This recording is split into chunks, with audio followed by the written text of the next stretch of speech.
Hey, it's Harry. You're about to listen to Building, the podcast charting our journey to starting TwelveTwentyFive, the audience first growth marketing agency. We want our podcast to be a very open and transparent look around the journey of starting an agency.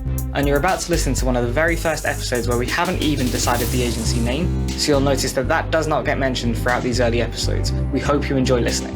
And the other point on ChatGPT and AI and stuff, it is an area I think both of us need to try and spend more time learning, like how we can blend time efficiencies by using platforms like that. It's part of our whole proposition as such, and I think we're only just kind of skirting around the kind of top edges of what it can do for us as well. So, and I think there is a world in which we could become automation consultants as well. And what I mean by that is don't get me wrong, the fees here would be much higher, but the ROI would be pretty high as well, which is we send one of our automation consultants to your organization and they'll do nothing but sit with you for a month. Before we do, Brendan, do you want to say the domain as well? Oh, okay. Yeah, so we are live on the internet and you can view all of our delightful pages at TwelveTwentyFive.io. Wow, that was, that's good to say. Do you want to repeat it, Harry? Yeah, I'll repeat it. So that's TwelveTwentyFive.io. And we should probably, I just thought something, Brennan. The only thing we're ever going to have to do when we say that is then, caveat it with, that is the words, not the numbers, 1225. Yeah, 1225. All one word, .io. Yeah, we'll get that more snappy, but...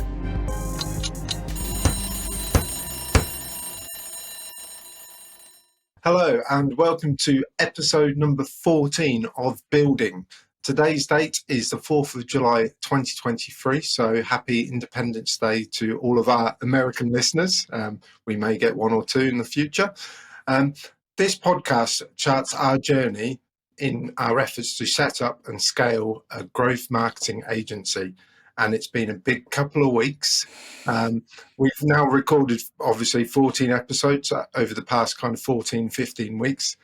But unfortunately, we missed our first week of recording last week because we were that busy. So we've got a lot to update all of our listeners on. And also, it gives us a bit of time to reflect. So, Harry, firstly, obviously, we missed the episode last week. Why was that? Well, Brendan, the reason that we missed that is because, as you said, we were very busy, but mainly because we were moving into our brand new office. And I think it's only fitting that maybe we cheer that with the crowd as well. Look at that. Sorry, I was just going to say, listeners may realise we probably sound a bit better and maybe even look a little bit better because we're on a new recording platform and we're testing it out, so today you might hear a lot of sound effects and everything, so bear with us whilst we learn this new platform. Yeah, it's like a kid at Christmas, isn't it? He joined the call. I was like, Brendan, they've got sound effects, and we just spent 10 minutes just clicking them all. But yeah, that is something else that we'll come on to later down the line in terms of, I guess, why we're on this new piece of software. But first and foremost, we're in the office. Lease was signed, a week ago, 3 days ago, the 1st of July. And we spent the weekend moving in, and it's very, very surreal, would be my take on everything. I don't think it's kind of sunk in just yet. And just to recap for our listeners as well, we finished our previous job, which you've been at for 6 years. I've been at for 5 years. We finished on Friday, the 30th of June. We tend to record on Fridays. And yeah, it was our last day. So we went for some nice leaving drinks with the team. That was fun. And then on the Saturday, we were moving furniture, desks, chairs, everything, going shopping. We went for a couple of shopping trips and we spent our startup budget for the office on mainly one thing, and apart from the protein bars and the San Pellegrinos, shout out if there's any free stuff coming our way. What did we spend our money on, Harry? Well, there's two things there, actually. You just sparked something, which is, I think it was last week. Well, not last week because we missed a week, but the last recording where you were speaking about the fact of, I guess, your learnings from your time at our previous agency. We were saying if anybody wants to know how to get hired by us, listen to that recording, because you'll be conducting a lot of the interviews, as will I, and you speak about, I guess, what you're looking for in somebody. I guess another way of doing it is, just send us some lemon or orange San Pellegrinos to the office, and you're definitely in with a chance of getting a job. Yeah, absolutely. But back to your original question, what did we spend the majority of our budget on? Plants. Is the best way to describe it. We got into our new office, and whilst I think we're both very, very happy with the space, it was also very, very plain, very white. A lot of white ceilings, white walls, white desks. It was a lot. So definitely missing some character. And Brendan, hopefully you don't mind me saying, neither of us are that skilled in the art of interior design. So we just went with the thing that we thought, plant seems about right. And then we just went to the local B&Q and bought as many plants as our budget would allow. Yeah, absolutely. I enjoyed it. I don't know too much about plants. My wife loves house plants, so she was amazed when she saw how many plants we had in the office. And I went with a bit of a theme for my purchases. I got a little money plant and also something called a Mexican fortune tree. Yeah, I just like the names. Hopefully they bring us our fortunes. So yeah, I'm glad we've got a few plants. I'm enjoying it. Already I'm over watering. I've been told off by the wife, like, no, you don't water every day. I told you. I told you. As you came wandering out of the office as we were leaving today with your little watering can. I was like, mate, you watered them yesterday. What are you doing? Yeah. Apparently I need a spray bottle as well. I need a spray bottle? Yeah, they like a misting. Oh, do they? Are you going to be, so you're co-founder and chief misting officer? Yes. Yeah, I'll take that title. That. I like it. But yeah, it's been I think we definitely did the right thing in terms of, I think we both enjoyed Friday night probably a bit too much, and I'm going to come on to something on that in a little bit. But making the effort on Saturday to get everything set up so we could just come in. I mean, today's Tuesday, so yesterday, Monday, and just hit the ground running in terms of sat at our desks, cracking on with what needed to get on with. It was definitely the right call, and I have to say, it's been 4 years since we really entertained office life. I'm liking it. I think it's definitely for me. Yeah, I mean, I am too. Obviously, we're brand new into this journey as well, but we were saying it today. We only went in for half a day today, but I seem to get so much more done. Obviously, we don't have as many emails at the minute and as many Slack messages from team members and so on. We can just focus, and we've actually collaborated on a lot of the work that we've got on, and we're seemingly able to get through all of it pretty quickly as well. I'm sure that will change in the future as we get busier, but at the moment it really is like I'm feeling like I'm getting more done in half a day than I ever did in one full day at the previous agency. Yeah, I agree. I think today was in my head, when we decided, do we just get a virtual office space, where we can come in every now and then, or do we go ahead and get the real office? Today is probably what I had in my head, not the time period, but this morning you were working on a client kickoff deck, and we were discussing what questions to I guess ask the client. But at the same time, I was in the corner of the office using the putting mat and getting some golf practice in, whilst being as you say, I'd class that as super productive as well, to the point that we have a very strong kickoff deck for the meeting that you have tomorrow. And probably half to a quarter of the time, there's no comments on Google Docs and things like that. It's just, let's do this, and this, and let's get through it. And I agree, it's obviously going to change. It's much easier when it's just us two. We've been working together for 10 years as well, so we've established some fairly decent ways of working now. It will change, but yeah, days like today definitely, I guess, gave a +1 into the reason that we decided to go for the office space so early on. Yeah, absolutely. We've got a few bits to buy still for the office to make it truly our own, but obviously once we get revenue in, we'll continue with that as well. Yeah, exactly. I think actually, I think this probably leads nicely into the next point that we have for today's recording, which is within the last hour, you've had verbal confirmation on a client account, and I think the first thing that they said to you was, "Oh, great, get that contract signed, and we can get a fridge." So I guess that's the level of celebration. I remember back in the day when all we wanted to do was sound a sales gong and go for some drinks afterwards. Now I'm like, okay, let's get a fridge. Yeah, because mate, I'm telling you, drinking San Pellegrino's warm not the one. That's a hard life, isn't it? It's a hard life. I know, you got to treat yourself occasionally. But yeah, back to this client, obviously, yeah, delighted with that. It's just continuing the kind of relationship. We did an initial kind of setup project with them. They verbaled on the further project to carry out the work on the roadmap as well. So it's all defined. So essentially, when we get started with them later this month, it's straight into the work. All of the kind of pre-prep has been done, which you normally get with a retainer. So, yeah, I'm looking forward to getting my teeth sunk into that and, yeah, progressing that account. Nice, yeah. I'm excited to have a fridge. Oh, yeah, that as well. And then I think, yeah, from my side, Brendan, you've been busy signing clients and I've been busy with spreadsheets. So yeah, I guess two very different workloads at the minute, just the way that things have fallen. But I mentioned this on the podcast last recording, spent a bit more time into it at the moment, analyzing, I guess, where we thought we were going to be for our first like official trading month, from both a startup cost perspective and a revenue in perspective. Last week I shared the update that we're in a real good place. We're probably, as a minimum, double for July to where we thought we were going to be. And we have other contracts out at the moment as well, which could take us way beyond where we thought we were going to be. I haven't shared this news with you, so this is new. But even for the first quarter, so we could outperform our first quarter expectations within the first month, which would be hugely successful. And I think we'd both be ecstatic with that.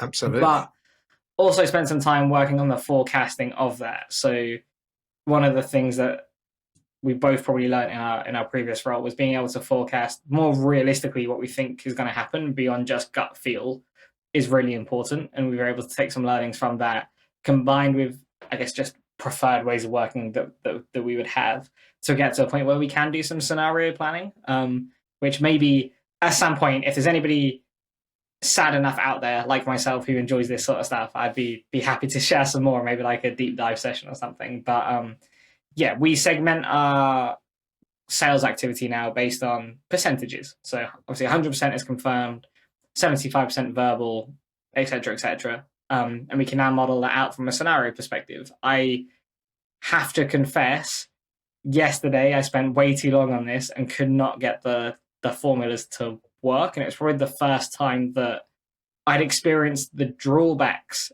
of ChatGPT, and it wasn't ChatGPT's fault. So the problem is when you don't know what question to ask it, is then it gets really difficult. So I could broadly explain what I wanted to do, but I couldn't brief it to a point that I was getting the formulas that I needed to make the sheet work. So yeah, yesterday afternoon, rather frustratedly, I had to turn to Upwork and find somebody who could do that work for us. Thankfully, they worked amazingly quick. The original estimate they gave us was close of play on Friday to get this work done, and it was done overnight. So really can't argue with that.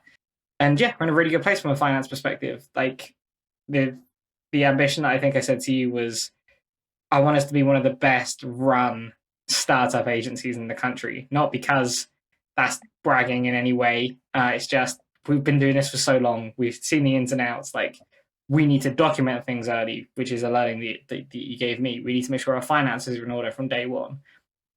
If we do nothing else this week other than get all of our ducks in a row, like that's a huge week. But to your point earlier, I think we've been working so efficiently that sales outreach can start from tomorrow, which again is, I think, sooner than I anticipated, which is not a bad thing at all. Yeah, absolutely. I mean, firstly, question for you. What would we do without platforms like Upwork to find these clever people that can do these tasks that, you know, we just can't, or we haven't got the experience, without spending loads of time? Because time is valuable.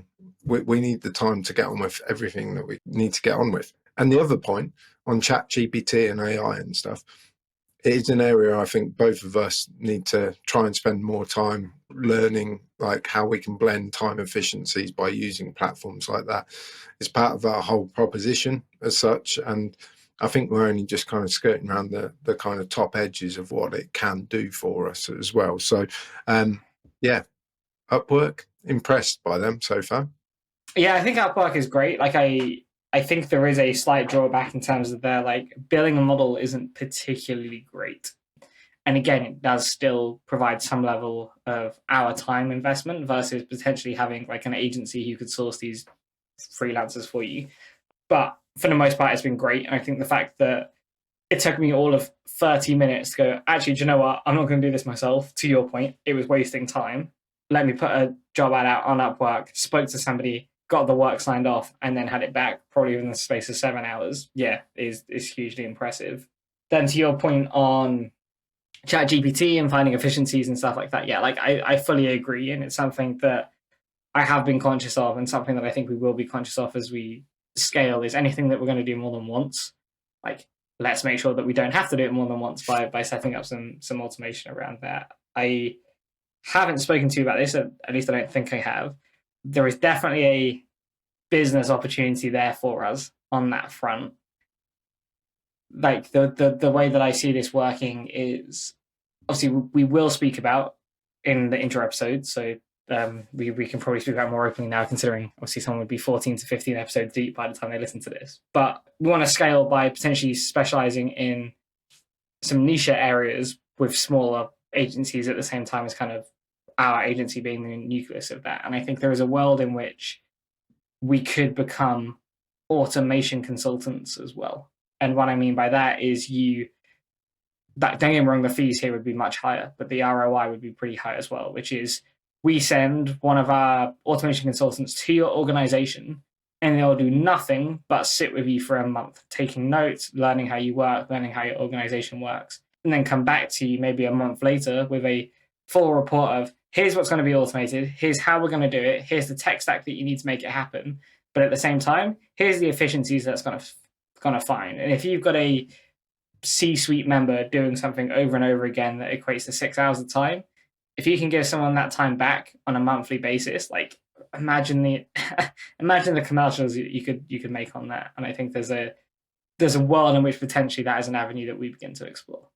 I like it. I do like it because I think it's inevitable that this is going to be used by everyone. I don't think it's necessarily going to take over the world, but people are going to learn to use it alongside their day-to-day work, and consultants are always needed to find these efficiencies. So yeah, for me, that definitely sounds like an interesting proposition. However, we've just mentioned it on the podcast, so we better get on that pretty quick before this is released, right? Yeah, exactly. Well, we got 3 months to get on that based on when we're going to start releasing things, just over. But yeah, again, like I think one of the things that I'm very confident in, and hopefully you agree, otherwise we're going to have some issues with the editing process here, is like the stuff that we're looking to do for the most part is already out there. We're not looking to reinvent anything. And that means that we can be very transparent with what we're doing. Hence this podcast, right? Like we hope that people see some of our vulnerabilities, especially in the early episodes before we resigned, through to now as we're learning every day. Like I'm happy to not everything, but for the most part, share these things, share these ideas, knowing that like it's probably not new. People may take the idea and run with it, but at the same time, I'd quietly back ourselves to be as good, if not better, than a lot of these people that would attempt to do that. So yeah, happy to keep sharing, and also happy to be told by people if it is a bad idea. And I think that's another great way of figuring out if some of our moves are the right moves or wrong moves, right? Which is, at worst case, we're operating on a 3-month feedback loop. Best case is when we're fully up to speed on those, we're operating at like a 1 to 2 week feedback loop. And I think that'll be quite powerful for us as well. Yeah, absolutely. And then just on the kind of finance side, all the forecasting tools that you've been doing, the P&L, startup costs and stuff. My wife is obviously helping bookkeeping, chasing us for receipts. Feels like the old days again, doesn't it? Having an accountant chase you for everything. It does. But I'd say the part that definitely feels different is like, it's been a long time since we've been in an office, right? So for the most part, all of our receipts have been like PDFs or screenshots, whatever it may be. Yeah, she asked me for some receipts today. Opened a drawer in the office to figure out which receipts it was. It's a bit old school. I do think we need to look at ways again we know that it's out there that you can just upload photos or attachments or whatever of receipts.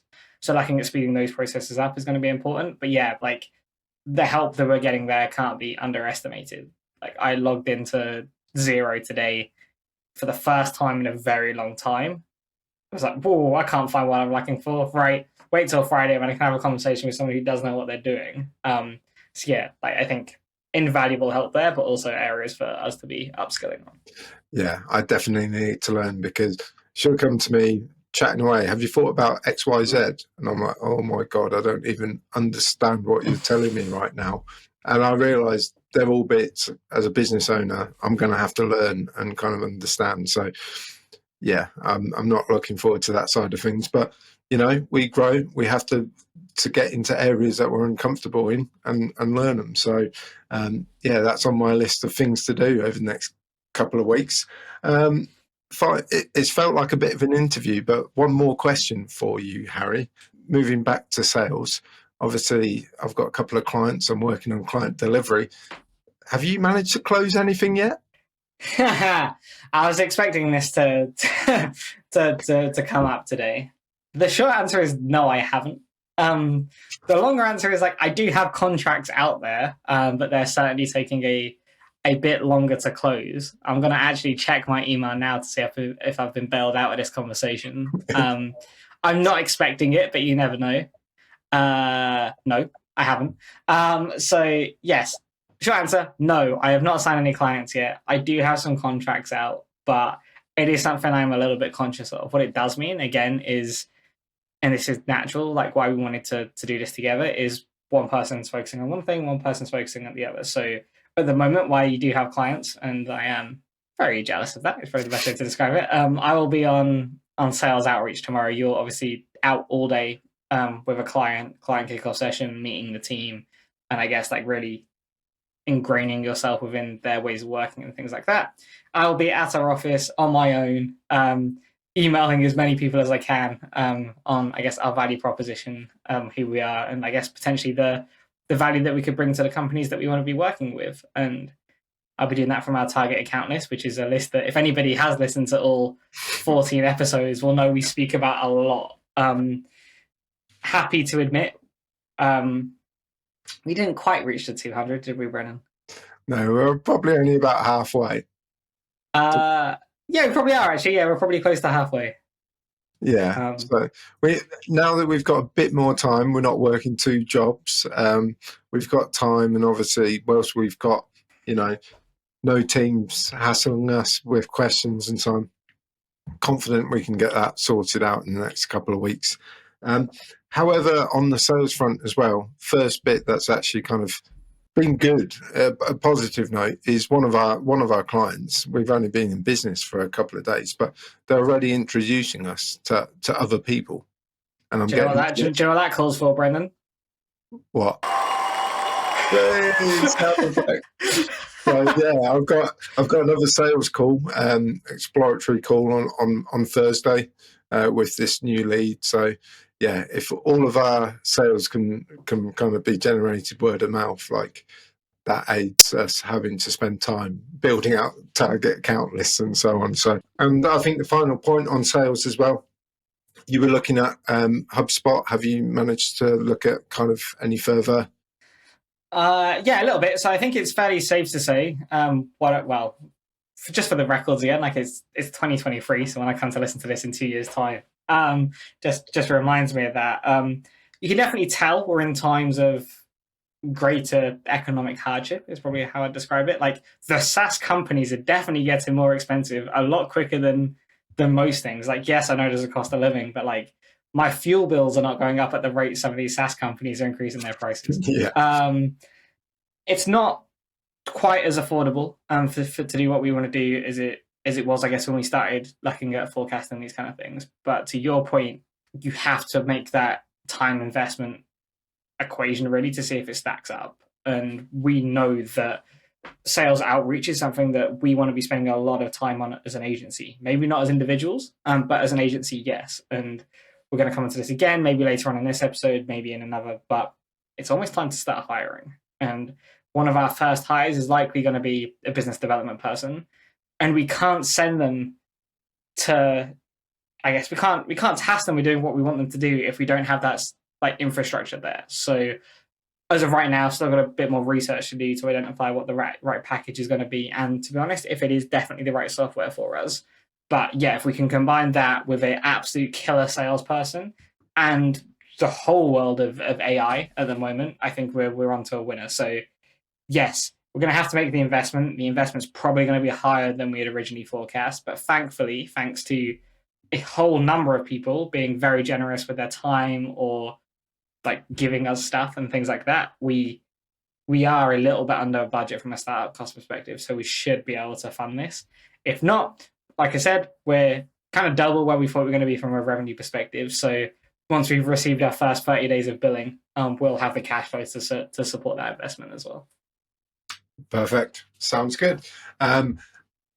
Let's move away then and look at other kind of bits and pieces that we've managed to get across the line in the past week or so.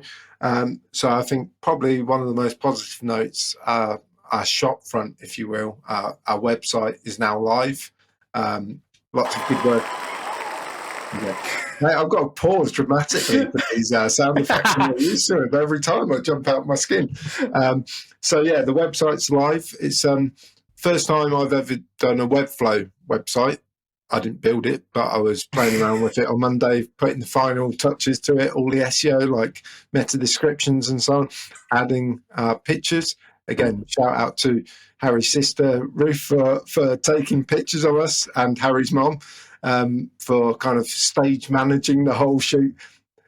That was one of the funniest hours of my life. It was ridiculous. They were basically ripping you to shreds, and I was just laughing. So on our website, if you go to our website, you'll see one picture of me just pointing, laughing my head off at Harry's head in his hands. That was kind of reminiscent of a fun hour there with the pictures. So back to the website, obviously Webflow, putting them all together. It's about the right sizing. And again, you realise I haven't got Photoshop. I haven't got like Adobe's Creative. So I'm doing it on preview and stuff like that. Not ideal, but I got there in the end, and I think all the images are on there. So yeah, I think the website's going to serve us really well. There's certain areas that we'll have to add to it in the coming weeks, but yeah, for now, I'm really pleased with the website, with the copy, and kind of how it looks as well. Again, shout out to your missus as well. She has done a brilliant job on the design as well. So yeah, that will serve us brilliantly, I reckon, over the next year or two. Yeah, I love it. So we put it live yesterday, so Monday, and you said to me like, "Oh, it feels real now. I feel like a business owner." And I said to you, I was like, "Hang on, so the fact we're billing clients and have been for a couple of months, have an office space, and have left our jobs, didn't make it feel real." The thing that has made it feel real is the website. But if I'm honest, like I agree. I think it's the fact that even like now, time of recording, like we haven't really mentioned this to anybody. Like it's still quite behind the scenes. Yes, we are serving clients. Yes, we are doing some sales outreach, but we're not officially launching until next week due to some slight small delays with the launch video, which we'll move on to in a second. But before we do, Brendan, do you want to say the domain as well? Oh, okay. Yeah, so we are live on the internet, and you can view all of our delightful pages at 1225.io. Wow, that was, yeah, that's good to say. Do you want to repeat it, Harry? Yeah, I'll repeat it. So that's 1225.io. And we should probably, I just thought something, Brennan. The only thing we're ever going to have to do when we say that is then like caveat it with, that is the words, not the numbers, 1225. Yeah, 1225. All one word, .io. Yeah, we'll get that more snappy, but that's the first time we've revealed on the podcast the name. Obviously, you're going to hear this 3 months after our kind of launch episode. So actually, we could have probably talked about our name and our branding the whole run through of our podcast, and we've missed a trick. Yes and no, but I think, like you said, like we wanted to keep it like as real time as possible, and like we haven't been able to mention that name up until now either, because we've been in full-time employment up until last week. So this is the first time we've said it on the podcast, but honestly, like the first time we've been able to say it. I do agree. You could argue we've missed the trick, but I think there's some clever, I guess, post-recording stuff that can be done there to make sure that that is front and center for the majority of the time. You got to get that marketing in at all costs. Yeah, absolutely. So website, I think that's one of our main kind of marketing drivers, or everything will point back to that. Managed to set up GA4 yesterday as well, and get the forms all kind of tagged and tracked. So we're set. We just need people to visit it now. And one way that we're going to launch this fully next week is with a big jazzy launch video. So we're brand new to podcasting. Well, we've got experience of recording 14 now, but we're going to go one step further and actually put together a video with George's help. And yeah, so that's going to kind of introduce us and what we're trying to do and why we've decided to set up the growth marketing agency in its current guise. And the first step for it all was obviously picking the location, the office and meeting rooms, getting extras for background elements and bits and pieces, and a script. So we had to get our writing caps on and write out a script. And I think Harry, you've done a bang up job there, because the majority was you. I really, really like it. How did you find the writing the script? Yeah, I mean, credit where credit's due. You said to me, why don't you just chuck it in ChatGPT and see what ChatGPT comes up with? And I think, if I'm honest, probably a prime example of why we've decided to set up our agency is the AI and things like that. It is definitely changing the industry, but it's changing probably the outputs rather than the core principles. And what happened was I put it in and said, look, we want this kind of style video based on this context, link to the website. Can you write a script? If I'm honest, that script was pretty half-baked, but what a starting point it was. There was just like key lines or key words that were just absolutely perfect for what we wanted to be saying. So took that as a foundation and then built upon it to where we want to be. The only thing that I am not nervous about, but very conscious that I want to try and push through over the next couple of days, obviously while you're at the office tomorrow as well, is we like it, but obviously we would buy from ourselves. Why wouldn't we? So there are a few close contacts that do know of, I guess, what we've been up to and what we are up to at the moment. So I'm going to circulate that out through our networks a little bit, if you don't mind, just to get some feedback on that as well. Because what I don't want to do is create a video for us. Ultimately, it's for the people we want to be selling to and working with, right? So just want to make sure that resonates. So yeah, I'll be sending that out to a few people probably tomorrow just to get a bit of feedback. Yeah, I think that's more than fair. Yeah, it keeps the ego and all of those elements out of it.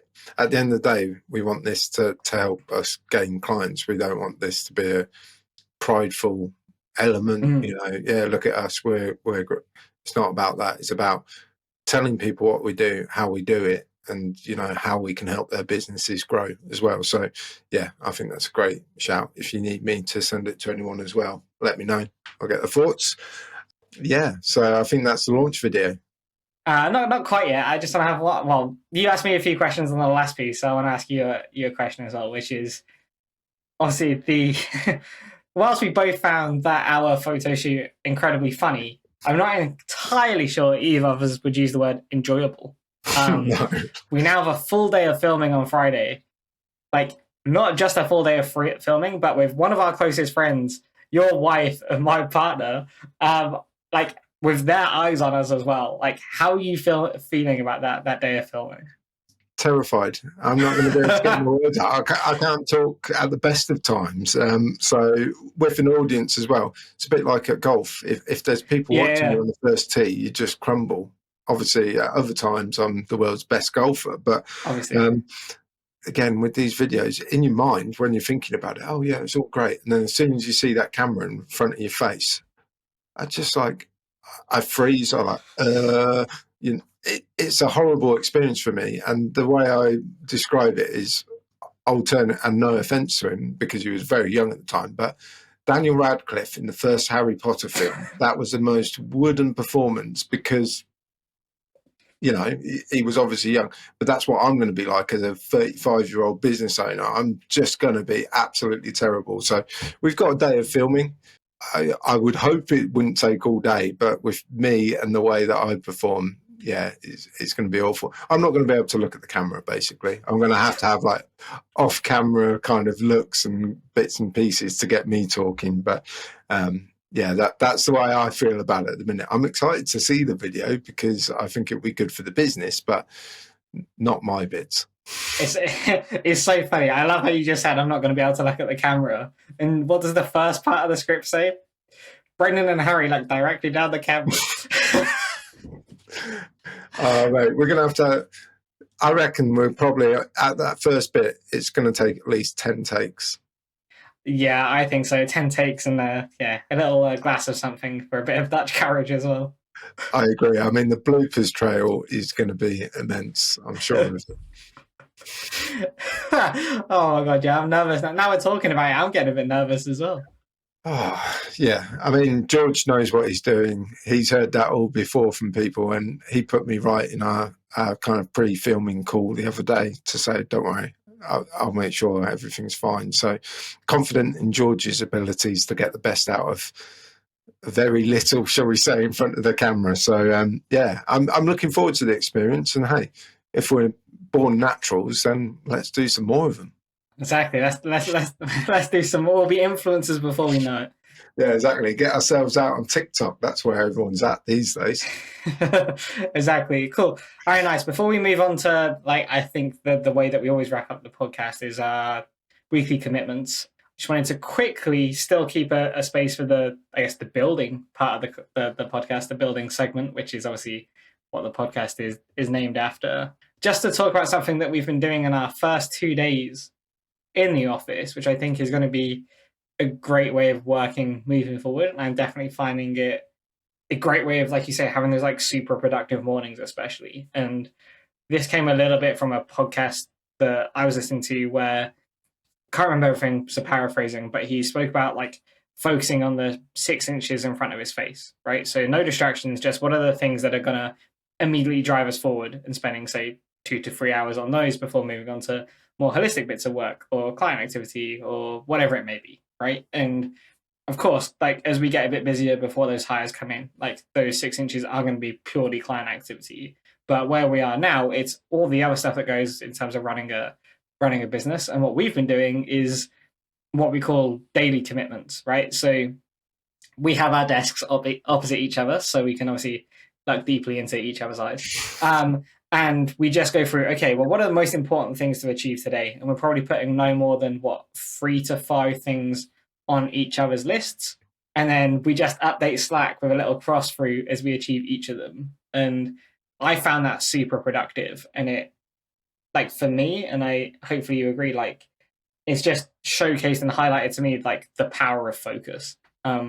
Whilst we were doing this, I guess, like part-time in like terms of like employment life and the agency that we were starting, like it was obviously very difficult to have large periods of focus all at once. And like you kept saying and I kept saying, but it won't be like this when we have our own thing and just our own thing, because like we will have that focus. And like prior to starting, I don't think I told you this, like I was a bit worried I'd lost my ability to concentrate, because like my day most days was just 15-minute meeting, 20-minute meeting, followed by a half-hour meeting, followed by a 2-hour meeting, whatever it may be. Like my day was just meetings. So I've come back to the point where that's not the situation, and you do have these like very deep like focus hours or focus time. It's been very, very nice. I'm very excited to see where it takes us. But at the same time, like I don't know about you, but like I was knackered yesterday. Oh yeah, it was. I think it's all of the emotions and elements like that, like driving it. Let's see how it truly works in, say, a week's time or something like that. But I really like daily commitments. And it's interesting, you've gone down the kind of, what do you call it, the kind of focus route of those daily commitments, and that's what that's for. For me, it's almost like, it sounds bad because we're not in competition, we're working together. This is our business at the end of the day. But I'm using it as, like Harry's got through his task, I need to get through my task. And it's helping motivate me like, oh no, Harry can't do more than me. I need to be pulling my weight. And it reminds me, again, one of my sojourns on this podcast, I can't remember the book I was reading, and I can't remember the person who did it, but I think it was Charles Schwab or someone like Carnegie or Rockefeller. In essence, they had this like factory, and the factory wasn't performing that well. And so Schwab or Rockefeller would go to this factory, and he'd sit there for a day and see what was going on. And he noticed a blackboard, because it was olden times, obviously. And he'd see the change of shifts, and the people would come in from the shift. The night shift would come in and see that the day shift haven't done much or left the factory in a mess and stuff. So all he did was when they left and the night shift started, he wrote a number on the blackboard, a number of the packages or the items that they needed to get done, or that the day shift had done. Night shift was like, well, we're not having that. They did it and managed to get 7 items done, or whatever it was, and put 7 up on the board. Then the day shift came in and was like, well, we're not having that. And that instantly, that act of kind of competition got them all motivated so that they could beat the previous shift. So that's the way I've kind of taken it. I know it's not done in that way, but that's how I'm using it to motivate me to get on with the task. I don't need the motivation. The motivation is survival and money to pay the bills. But yeah, that's how I've taken it. That's really interesting. I like even if you don't know all of the details, I enjoyed the story. Yeah, I'll find it and I'll add it to the show notes when we release this podcast. Look at us, we're so professional these days. I know, exactly. So, final segment then, weekly commitments. It's obviously a Tuesday now, so for the rest of the week, what's your plan? Yeah, I mentioned it a few times throughout, which is as of tomorrow, I'm going to be starting sales outreach. Into what capacity that looks like, not too sure yet. That'll depend on which way I go with the processes and the automations and things like that. But yeah, that's going to be starting tomorrow. Have a sole day in the office, and I'm looking forward to seeing where that takes me. So yeah, we'll provide an update on that in next week's podcast. Continuing on with the marketing plan, kind of all of our marketing is going to start heavily from next week. So just making sure that is well documented as we move forward. And as part of that as well, we will be doing a little bit of outreach activity, both in terms of the podcast and launch video, just announcing, that we are here and we're both taking clients and hiring. So working on a bit of a distribution list as well. So a very marketing and sales focused week, which I guess you would expect now that we're officially live. Yeah, absolutely. For me, it's client delivery mainly. So obviously, this guy with his clients, unbelievable. Yeah, tomorrow's the all-day meeting, just getting to meet the team, kick off, and elements like that. Got a few salesy bits to do. Obviously, a call to have, get that verbal into a signed contract as well for the other client. Work on target counts, but also we're a growth marketing agency that uses organic content. So I think I best probably start planning our own organic content for our website. So I'm going to start doing some research on keywords and topic areas so we can start to build out a bit of a blog plan moving forward as well. Nice. And then I think finally, collectively, and this is on our kind of week 1 priorities list, so likely a Thursday afternoon or a Friday job, is to finalize our hiring plans and get writing of some job description / expectation docs, because week 2, week 3, we're going to be hiring, which is crazy to say, very exciting, but crazy to say. So we need to make sure that we get that done as well. Yeah, absolutely. That's mad considering our plans were I think they were month 2 or 3 for potentially looking at the first hire. It's actually month 4 in the original forecast. Month 4, so we're way ahead. Essentially, we've been working on the business for 3 months now, as everyone knows. So maybe if you put it that way, we're bang on target, but we'll take way ahead. Way ahead sounds better. Yeah, exactly. So perfect.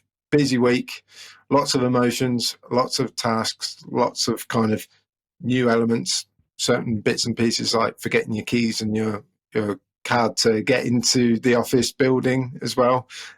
Must remember that next time. But anything else from you, Harry, before we leave? I don't, maybe should we give ourselves a clap, Brendan? Yeah, why not? Big week. Big week. How does it feel to be a business owner, Harry? Yeah, I like it. I like it more when we're being paid to be business owners. But honestly, like, it's something that I personally wanted for a very long time, and I'm very, very happy it's here, even if it does feel a little bit surreal at the moment. Same question to you. Yeah, surreal. Definitely surreal. Still in the back of my head, I've got the previous agency, and then I realise I don't need to worry about any of that anymore. So that's quite nice. Obviously, new opportunity. I didn't think I'd ever be a business owner. I just thought too much risk. But now that we've done it, I feel like, yeah, for me, this is the right decision. And, I'm excited by the plans that we've got. I'm sure we'll come up against some road bumps in future, but at the moment, it's elation is the feeling. Cool, nice. And I think that's us done. Perfect. Well, as ever, we'll sign off the podcast with our golf-related term. Swing well, putt true. To help us build our audience, please like, share and subscribe. If you listened on Apple or Spotify, please leave us a 5-star review. And if you watched us on YouTube, please leave a question or comment and we'll get back to you. Thank you.